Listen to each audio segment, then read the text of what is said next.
तो आईआरसीटीसी मतलब Indian railway catering and tourism corporation, जो कि पीएसयूज की दुनिया का one of the brightest stock है, बट एक मेजर कंसर्न जो कि कंपनी के फ्यूचर को लेकर के एक नेगेटिव कंसर्न क्रिएट करता है, जिसकी यहाँ पर आज बात होने वाली है। तो सबसे पहले अगर कंपनी की बिजनेस प्रोफाइल को देखें तो आईआरसीटीसी रेलवे से जुड़ी एक कंपनी है जो कि मेनली 5 सेगमेंट में ऑपरेट करती है। सबसे पहले catering, package drinking water, internet ticketing, tourism and state तीर्थ, जो कि अभी नया नया शुरू हुआ है। अब रिगार्डिंग कंपनी के बाहर इनका जो स्ट्रॉन्गेस्ट साइड है वो क्या है कि इनका कोई कंपटीशन नहीं है, इनका कोई कॉम्पिटिटर नहीं है। कंपनी की कंप्लीटली मोनोपोली है, जिसकी वजह से हमेशा से एक रेगुलर डिमांड रहेगी। One of the highest government focus sector है, क्योंकि इंडियन इंफ्रास्ट्रक्चर का जो नींव है वो इंडियन रेलवे से शुरू होता है। साथ ही विद इन अ कंपनी एक एफिशिएंट मैनेजमेंट है, regular revenue and profit generating एक वेल नोन कंपनी है। तो कंपनी के लिए जो मेजर कंसर्न है वो ये है कि इनके लिए जो सबसे ज्यादा रेवेन्यू जनरेटिंग सेगमेंट है वो है इंटरनेट टिकटिंग, एंड सबसे ज्यादा मार्जिनल बिजनेस जहां से सबसे ज्यादा मार्जिन क्रिएट होते हैं वो भी कंपनी के लिए यही है, इंटरनेट टिकटिंग। लेकिन इंफॉर्मेशन के अकॉर्डिंग ओवरऑल मार्केट में इंटरनेट टिकटिंग का 80% तक पेनिट्रेशन जो है वो ऑलरेडी हो चुका है। मतलब हेडरूम ऑफ ग्रोथ अब इस सेगमेंट में काफी कम है, जो कि यहीं से कंपनी को हाईएस्ट एवर रेवेन्यू जनरेट होता है एंड मार्जिन जनरेट होता है। अभी भी मीडियम टर्म के लिए तो ठीक है, क्योंकि नई नई ट्रेन्स जो है वो लॉन्च होने वाली, 400 से ज्यादा वंदे भारत अभी आने वाली, जिससे कि कंपनी के लिए एक मीडियम टर्म तक तो सपोर्ट मिल जाएगा।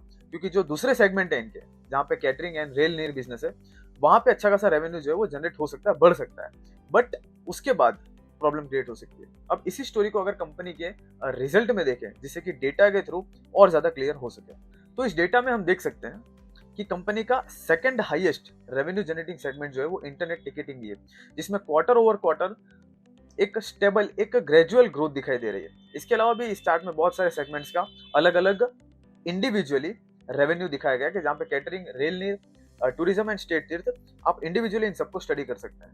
रेल नीर की बात करें तो इस चार्ट में हम देख सकते हैं कि हर पर्टिकुलर सेगमेंट से कंपनी को कितना मार्जिन जनरेट हो रहा है।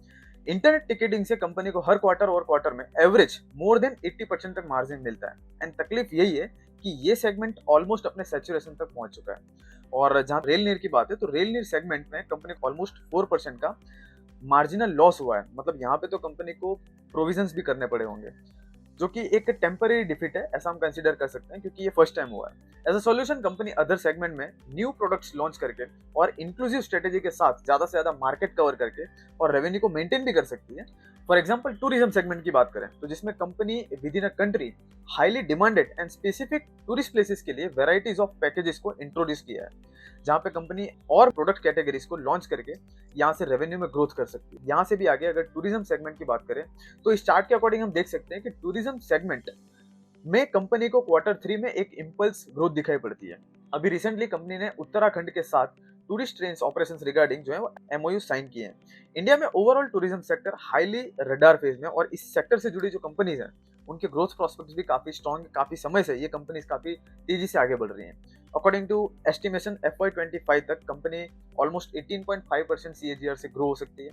फंडामेंटल्स को देखते हुए company more than fair valuation से ट्रेड हो रही है। अगेन पीएसयू सेक्टर्स में जो फिलहाल सेंटिमेंट्स है ये भी इस हायर वैल्यूएशन के लिए रिस्पॉन्सिबल हो सकता है। आईआरसीटीसी का पीई मतलब प्राइस टू अर्निंग 67.6 टाइम्स है, एंड ईवी एबिटा रेशियो 45.29 है। मतलब दोनों ही काफी ज्यादा है। कंपनी का आरओसी एंड आरओई काफी ज्यादा इंप्रेसिव है, क्योंकि रिटर्न ऑन इक्विटी 46.26% है, एंड आरओसी मतलब रिटर्न ऑन कैपिटल एम्प्लॉयड 63.01% है as per last audited financials. Company completely debt free है। तो फिलहाल जो कंसर्न दिखता है वो एक ही है कि इनका जो इंटरनेट टिकटिंग बिजनेस है वहां पे अब हेडरूम ऑफ ग्रोथ जो है वो काफी कम है। तो यही एक मेजर कंसर्न था जिसको हमने यहाँ पे आज दिखाया। तो फाइनली ये इन्फॉर्मेशन अगर अच्छी लगी हो तो आप इसे जरूर लाइक कीजिएगा, चैनल को भी सब्सक्राइब कीजिएगा।